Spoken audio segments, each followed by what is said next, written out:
And welcome to coverage of GP Atlanta.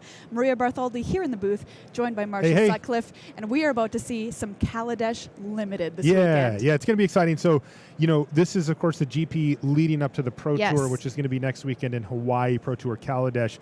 But these GPs are always super important because this is a chance for the players to get their hands on the brand new set and try it out for limited, and of course that's what we're going to be seeing here. Yeah, 9 rounds of Swiss today. Tomorrow we're going to be drafting. I'm excited to see sealed. It's always super exciting to go in when a set is brand new and see how the players use the cards. Marshall, what are you most looking forward to this week? Well, I think that there's a lot of questions floating around, right? Yeah. Some big picture stuff from me, like I do the podcast. I'm looking to try to figure out the format. That's the fun of Magic for me.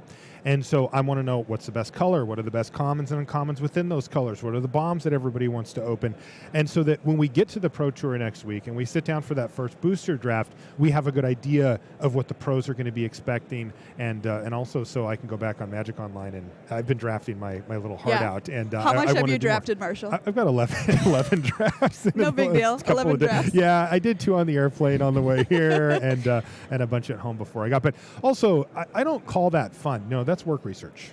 Absolutely. Very, very important work research was happening this week. But honestly, we are going to be in the booth, and it is crazy for us as commentators. Right. Like, my goodness, they give us the set, and then, we do a pre-release, maybe a release event, and it's like, all right, you're in the booth. Here we go. What is that card called again? Off and to the which races. one's good? So, yeah, it is actually important for us to get those reps in. And, and again, I tend to think of these GPs as the ones that lead to the Pro Tour. Correct. Yeah, and a lot of the players here will end up going to the Pro Tour, playing at the Pro Tour, so they're using this as a chance to try and figure out which cards are the best now as well. Absolutely. So we are nearing the end of round 1 here in Atlanta, but the good news is that we've recorded a match, and we get to show you an entire match before we go into round 2 live. So we're about to see Frank Skarin versus Ryan Malishak. So let's head down to the feature match area. Right here, you see Ryan on the left side of your screen, Frank on the right side. Frank, kind of a limited master, isn't he, Marshall? Yeah, he is. Frank's already won a couple of limited GPs, and it looks like he's a little cold. It's not that cold in here, Frank. It's Atlanta. It's pretty warm out. Yeah, very humid as well. Yeah, but Frank honestly is an excellent limited player. You'll often see Frank on Pro Tour testing teams when they pick him up, to take somebody on to say, hey, we need some help with the limited format. What can you do for us? And Frank's one of those players. Yeah, he absolutely can be one of that player on your team. Starting off early with an Eddie Trail Hawk getting 2 energy. Yeah, Eddie Trail Hawk. How have you felt about this card, Marshall? At first I didn't like it that much, and now I like it more. Yeah. I think it's pretty good. Prophetic Prism from Ryan. Pass the turn back. I love that card. Ooh, absolutely. Draw a card. Tap. Pay 1. Tap it. Add any color of mana to your mana pool. Yeah. And just for 2 colorless mana, it's also an artifact which matters in this set for certain decks. Yep. Entering the battlefield, controlling an artifact can be a thing. So Frank gets in there for 1, pass the turn back.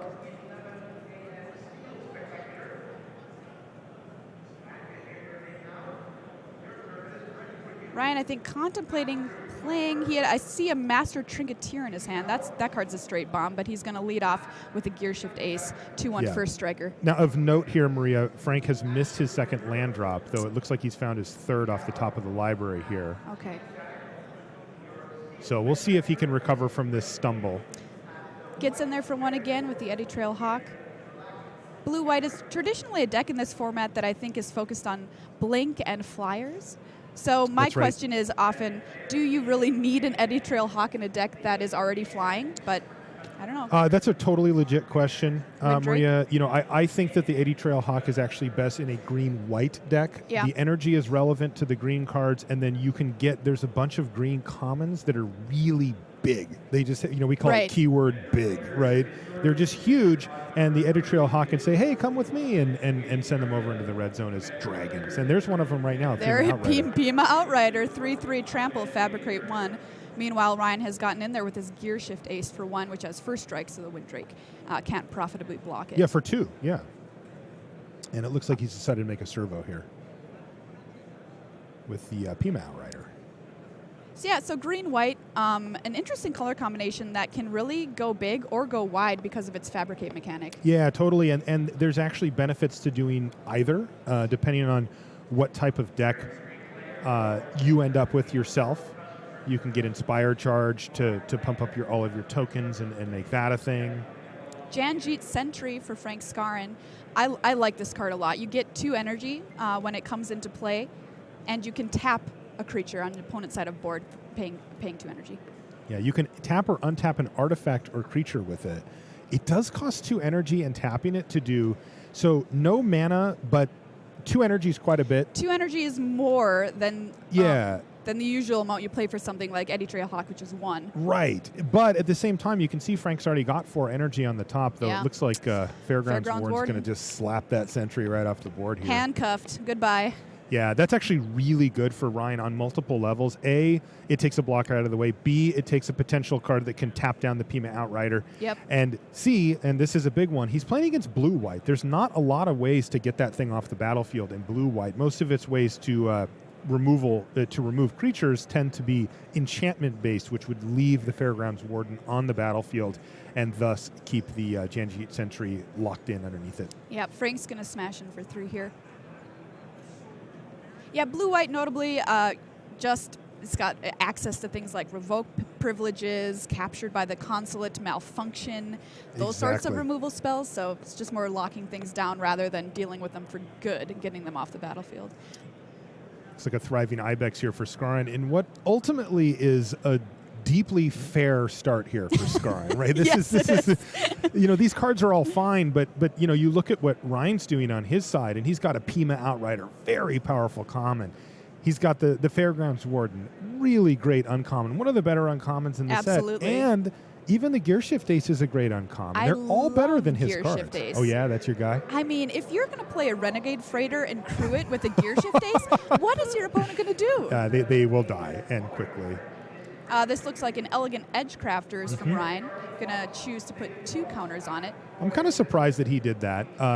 Again, you do run the risk here if you put the counters on a removal spell of the ones that you described earlier, kind of blanking your 6-drop for just 1 card, where if you make the 2 1/1s, you still have a viable threat with the 3/4 that can't be blocked by creatures with power 2 or less, but you also get the 2 1/1s in there as well. Though this is interesting, as Frank seems to be taking the race to him.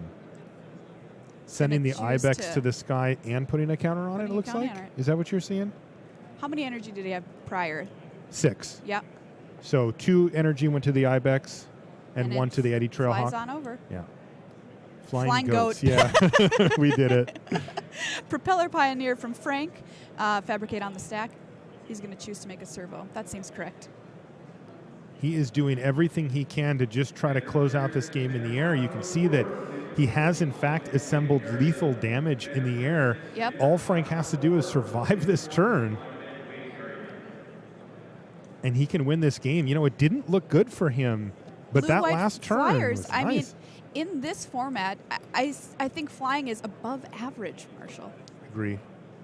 All right, well, Ryan's coming in. He's got the Elegant Edge Crafters coming in for 5. Pima Outrider, Gearshift Ace, and the servo. Oh, are we going to see Select for Inspection I here think from we are. Scarron?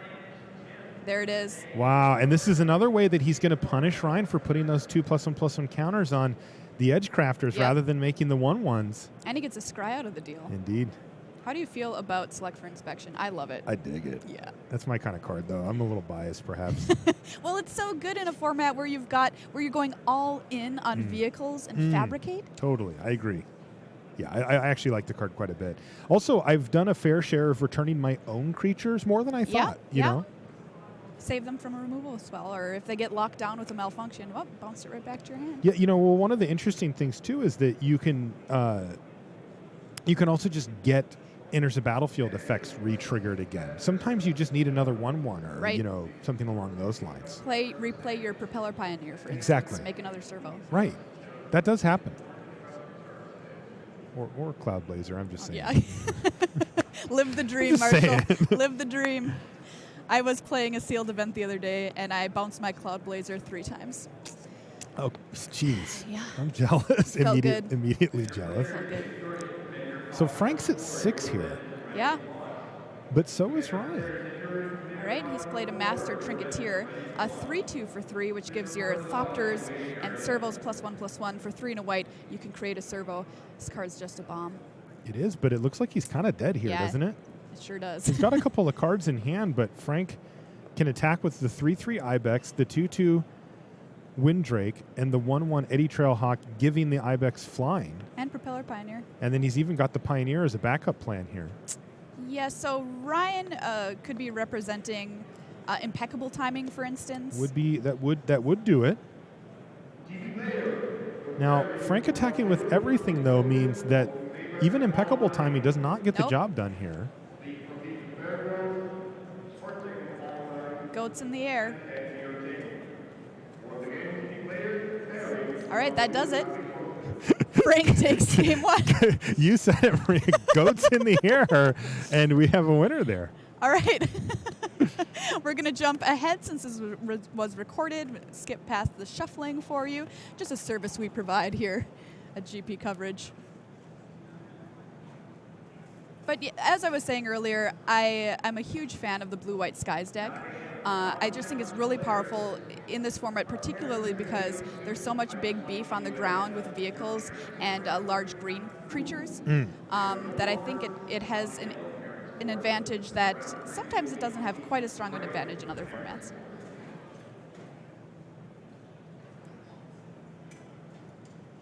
Ryan has a turn 2 play here. Prophetic Prism again. Yeah. Draws a card. Pretty good for Frank.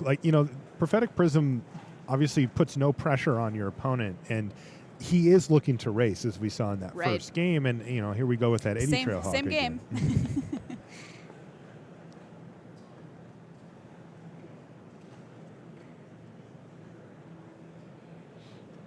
Gear Shift Ace for Ryan. Is this just the same game? I mean, it looks like it. No, Frank hit his third land drop. Okay. Getting in for 1 again. Dropping Ryan to 19. Vidalcan Blade Master for Frank, which is a 2/3 with prowess. That's a handy little card. Yeah. Looks really nice here, too, to block the Gear Shift Ace. Yeah. And attack into it potentially as well. I get scared of prowess more than I should, Marshall, but I do. I'm often terrified of it. There are blowouts possible. See if he's got a Propeller Pioneer here on turn 4. That would be a really great. nice curve for Frank. Yeah, no play from Ryan. He's just going to get in there. Ryan has the opportunity to block with Gear Shift Ace and use a combat trick of some sort. Sure. But I don't think Frank really cares. I think he would be fine with that. Yeah, I'd be fine with that.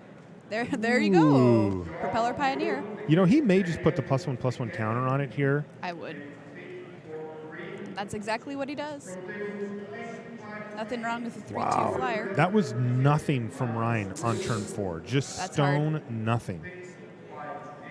Turn 2 Prism, turn 3 Gear Shift Ace, turn 4 play a land, do nothing. That hurts. Against these tempo-based decks like you've been describing, Maria, that is going to be really tough to come back from. Multiform Wonder here from Ryan, though.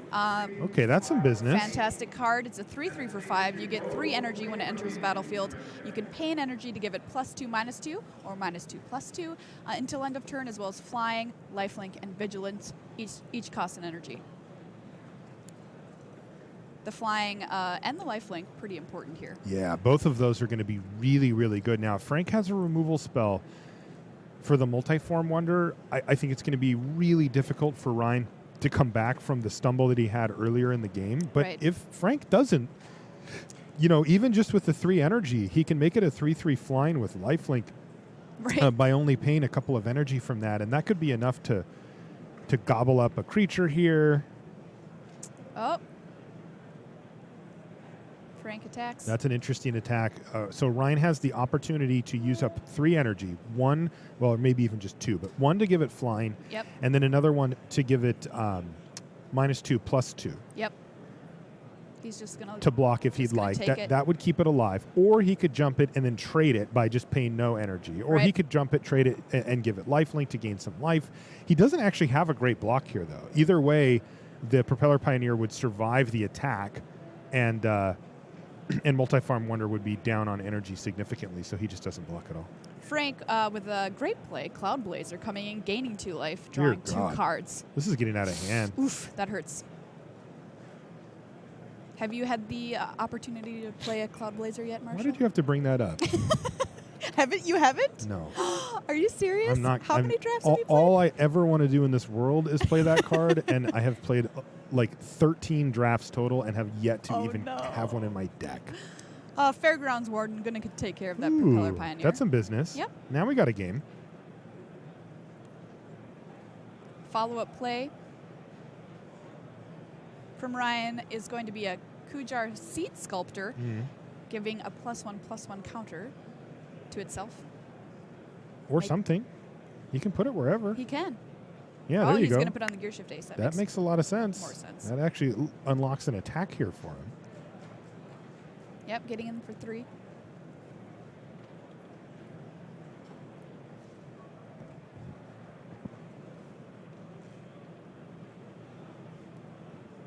Frank, not a really good block in store for him.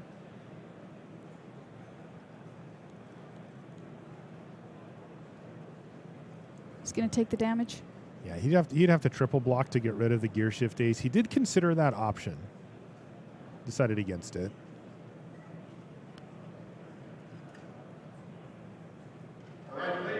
Yeah, this is where he really needs to have something to follow up to put the pressure back on in the air. Yeah, he will slowly fall behind if Frank doesn't find a way to deal with the Multiform Wonder. That Fairgrounds Warden was quite a tempo play. Well, Frank's got 5 cards in his hand, so you got to figure he's got something he can do here. He did just recently draw 2. Yeah. There's a Renegade Freighter. What do you call that? I call that the Pain Train, Marshall. That's a very apt name for anybody who's ever played against the Renegade Freighter. Absolutely. And it looks like he's going to give the Blade Master flying here with the Eddy Trail Hawk. Multiform Wonder coming in for the block. Ether Meltdown from Frank. -4, -0, gets 2 energy. That's nice for Frank. That's going to allow him to keep the beats flowing in the air here. Yep. And as it stands, it looks like he's going to take 5 damage in the air here and drop to 8.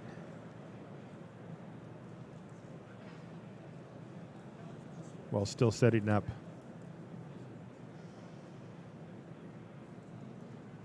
6 damage in the air. There was actually 2 prowess triggers that turn, one from the freighter and one from the enchantment there.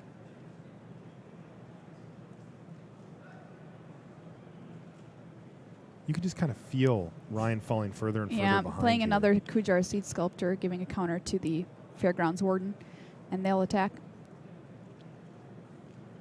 Frank has deftly left up an island there just to make Ryan think about his options, but he doesn't have any. Yeah, Renegade Freighter is fast becoming one of my favorite commons in the set. That's funny. It's fast becoming one of my least favorite commons in the set. We like to play different decks, I think, Yeah, I Marshall. just keep getting ran over by that stupid card. It's good. It's very good. So that's a Trusty Companion from Frank. It's a 3/2. Going to use it to crew the freighter. Choo-choo. So the dog's on the pain train. Yep. A dog's driving a train. Be terrified. It also has trample. No big deal. Yeah. Multiform Wonder blocks the Cloud Blazer. Ooh, Appetite for the Unnatural from Ryan. That's nice here from Ryan. Great. He's going to gain some life and take down that Renegade Freighter. That's a huge swing here for him. Yeah, gain 2 life. And it's interesting, that card main deckable. Would you say so, Marshall? I think so, yeah. I think it's borderline, but I think that's the one that I'm quite happy to have exactly for situations like this. Right. You know, if I don't see a target for it in the first game, I will take it out. I don't think it's a card that you just automatically always want, but I think that it is definitely worth main decking, especially in sealed. Skywhaler's Shot, the follow-up play from Frank, targeting the Gear Shift Ace. He's going to get an extra prowess trigger by playing that now. Scry something to the bottom.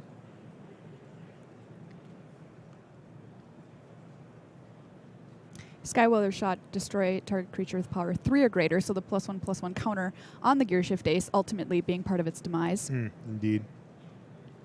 Ether Hub from Ryan. Hey, that could be really important here. We saw him jump his Wonder there to block the last turn. Right. Look, it doesn't have any power right now, but it still has toughness, and Yeah. it can still get flying, so it blocked the Cloud Blazer there. And, it takes an energy to get that thing in the air, and he just grabbed an additional energy, so that could actually be pretty important. Ardar Express Whoa. hits the table for Ryan. All right. Well, we know who's winning the train fight here. Yep. It's Ryan. 8-6 Menace. It's nothing to sniff at. When that's coming at you, it's pretty scary. Yeah, its crew cost is 700 though. So Yeah, the crew, yeah. the crew cost is 4, so it's or is it 5? It's pretty significant. Yeah, it's huge. All right. This is interesting. This game has really Yeah. gotten kind of tight here. It looked like Frank may just run away with it, but that is not going to be the case here.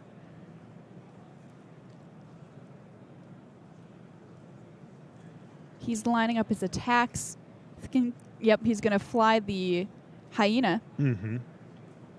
Multiform Wonder blocks the Cloud Blazer. Takes 4. It's going to put him to 1. Passes the turn. Frank's at a very precarious 9 life here with 2 blockers back. Remember, the Express has Menace. Yep. It's pretty scary if Ryan has a removal spell for either one of those blockers. Yeah, Frank, though, with 2 cards in hand and all of his mana up, it's a little scary from Ryan's perspective, but he knows he's going to be dead next turn anyway, just to the board that he sees. Yep. So he's going to have to go for it. This is also an important draw step here for Ryan, as he could draw something to help crew the train. Just has to pass it back. Well, maybe that means he's got a removal spell here.